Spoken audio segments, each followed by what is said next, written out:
Well, God. let's go ahead and do it, man. Bud Light, as Rose drinking his Diet Dr. Pepper here.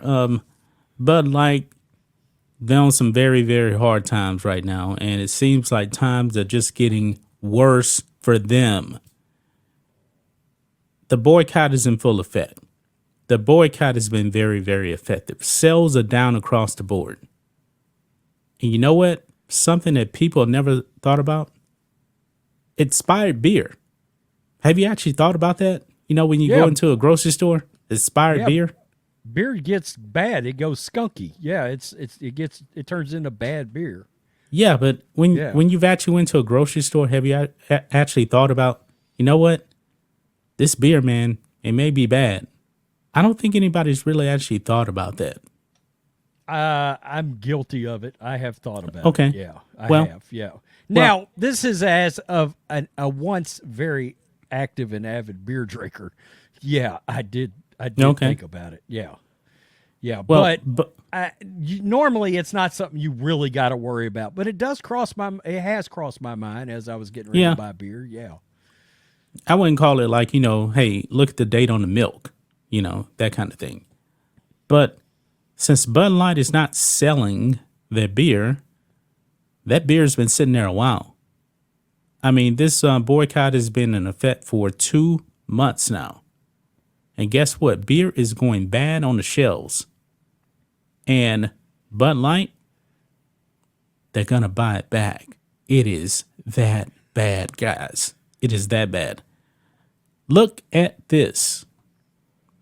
Bud Light to buy back expired beer from wholesalers as Dylan Mulvaney marketing disaster continues to tank sales.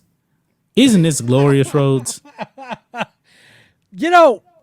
was just thinking about this as you started this. I was like, is this the most effective boycott ever? And I got to think thinking, so. Well, there's only one other one I could think of that has been this effective. And the only thing that reflects this is the ratings. The boycott of the NBA is the other one that has been as effective. Yeah. Because the ratings are still down on the NBA. It is. Compared to where they were, say, in 2019. So I'd say Bud Light and the National Basketball Association have been the two most effective boycotts in the history of boycotts.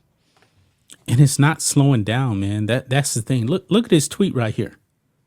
Bud Light boycott is not slowing down as sales worsen for the 6th consecutive week for the beer giant. Bud Light sales were down 24.6% for the week ending on May 13th when compared to the year prior. Coors must be happy about Bud Light catastrophe considering blah, blah, blah, blah, blah. Yeah. Beer is sitting on the shelves, guys. We've seen the numbers, 21% down, 23% down. Now, almost 25% down now. Yeah, and I got to be honest, I'm surprised it's not higher than that. to be honest, the way I mean, that's saying that 75 out of 100 people are still buying this beer. Do you really buy that? I find that hard to believe. I think one of the reasons why you're actually seeing the sales gradually get worse each week is that people are probably actually finding out more about the boycott and the reason why. Because, not everybody's going to be in the know. I mean, it's our job to be in the know. Most people just want to go to work and everything. But this is our job right here. So I'm believing that people are slowly finding out about what is happening with Bud Light. Yeah, I mean, that is true because, and not everybody also knows about all their brands across the board either. Right. And that's why the other brands, they've been down, but not nearly as bad as Bud Light. Right, because a lot of people think it is strictly Budweiser and Bud Light that have been involved in this whole thing. And we know it's a lot of different other ones. But, we were talking about beer going bad. Bud Light wasn't that damn good to begin with, to be honest with you. They didn't have a lot of room for error. I can only imagine but it was popular, though.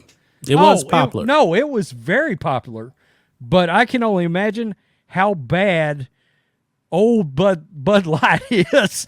It's got to be some awful ass beer, truly awful ass. beer. Old expired Bud Light, probably not that great to drink. I wouldn't touch it. This room smells like who's opened the Bud Light? This room smells like Dylan Mulvaney's vagina. This room stinks. Yikes. Yikes. Yeah. There we go. Except the problem is Dylan Mulvaney don't have a vagina. Yeah. Is he still intact? Yeah. I haven't asked that question. Yeah. Dylan Mulvaney hasn't underwent anything. I don't even think Dylan Mulvaney's been on any type of hormones or anything.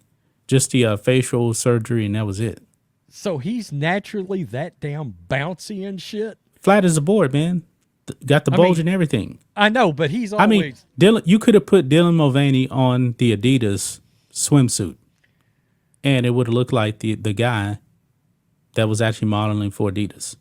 I mean, who the hell bounces out of bed and is like all the damn time? I mean, you've seen his videos. I mean, they're like, they ain't nobody that damn happy. Go sit down somewhere, you know? Well, remember the whole Price is Right thing, man? I never saw anybody on the Price is Right go just wild from winning like Dylan Mulvaney did. I mean, it was, have you seen that clip of Dylan Mulvaney running around on the Price is Right? No. Yeah. Shut up, man. There's, oh, God. Pretty crazy. I mean, this is probably from like, I don't know, probably like 4 years ago, if I'm not sure. If I'm not mistaken. He was on, notice I said he was on Price is Right. The Price is Right. Yeah. Wow. On the Price is Right. You learn something new every day. Yeah, and Dylan was just running around like crazy from here to there. It was wild, man. Who was There's the a clip host? somewhere out there. Drew Carey? Yeah, Was Drew he the Carey. host? Yeah. Was Drew Carey like, go sit your little bouncing ass back down somewhere? Because I can only imagine. I don't know. Drew Carey being like, what the hell's going on right now? Yeah. Oh, I mean, we it's got pretty. We got a Rumble rant, by the way. Yeah, I saw that. I was going to finish the segment, then I was going to get to it. Oh, So, okay. yeah. Okay. I just didn't know because we're not used to it on this platform. Yeah, because you can only do it on desktop. So right, that's the reason why. So, yeah, man, this is wild, man. This is really wild that they're actually, and the thing is, the wholesalers are technically now going to get off the hook for buying that beer because I don't know how much they actually pay for the beer from Bud Light, Budweiser, Anheuser-Busch, whatever. I don't know how much they're paying, but they're getting their money back now. So that expired beer is pretty much letting the wholesalers off the hook now. How many of their salesmen do you think have bounced to other beer companies now, other distributors? They've had to have had a lot of employees bounce, get out of there. Probably so. I mean, I don't really know, but I'm pretty sure that is definitely happening. I mean, like these wholesale distributors, man, they're their own companies. So if they can't push Bud Light, they're gonna have to find something else. You know? Right. Just like it's the same thing. Like when you go into like a Walmart or your local HEB, the people stocking the shelves with your bread, that's not Walmart employees. That's people with their own company that distributes products to different stores. So like if it's Sunbeam bread, they're a Sunbeam distributor. Right. Same thing. Right. Yeah, because actually when I was in college, I actually worked at Burger King, and the store manager there, last time I saw him, probably like 10, 12 years ago, he was actually stocking shelves with his own company, being a distributor for like bread and stuff at Walmart. So, yeah. Like you, same thing with Borden Milk, same thing with Frito-Lay, all those guys like that, you know. Yeah.